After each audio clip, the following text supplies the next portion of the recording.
আসসালামু আলাইকুম। আমি মোহাম্মদ আনোয়ার হোসেন।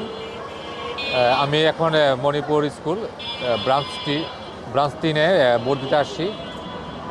দীর্ঘ 17 বছর পর সুন্দর এবং আইন শৃঙ্খলা বাহিনীর যে পরিবেশ, খুব সুন্দরভাবে স্বতঃস্ফূর্তভাবে আমরা ভোট দিতে এসেছি এবং শান্তিপূর্ণভাবে ভোট দিয়েছি। এখন পর্যন্ত পরিবেশ সুন্দর আছে।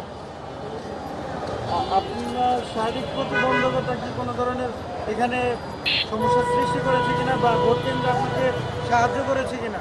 না, আমার এই ব্রাঞ্চে এই শাখায় আমাদের র্যাম্প সিস্টেম আছে, আমার জন্য কোনো প্রবলেম হয়নি। তো আমি আশা করব বাকি কেন্দ্রগুলো তো নিশ্চয়ই প্রতিবন্ধীদের জন্য নিশ্চয়ই ব্যবস্থা আছে, এবং এই কেন্দ্রে আমার কোনো সমস্যা হয় না। এখানে নিরাপত্তা বাহিনী এবং যারা উপস্থিত ছিলেন সবাই আমাকে সহযোগিতা করেছে। কেমন লাগছে এই যে একটা পরিবেশ আজকে অনেক মানুষ ভোট দিতে এসেছে? খুবই সুন্দর। দীর্ঘ 17 বছর পরে বাংলাদেশে মনে হচ্ছে একদম ঈদের জোয়ার লেগেছে। ঈদের আগে, রমজানের আগে ঈদের জোয়ার মানে লাগছে। যেমন একটা আনন্দমুখর পরিবেশে সবাই ভোট দিতে আসছে, ছোট বড় সবাই, ছোটরা দেখতে আসছে। আমি দেখলাম যে আমার থেকেও যারা চলাচলে অযোগ্য ব্যক্তি, বৃদ্ধ, তারাও আসছে ভোট দিতে। এটা আসলে খুবই সুন্দর একটা পরিবেশ।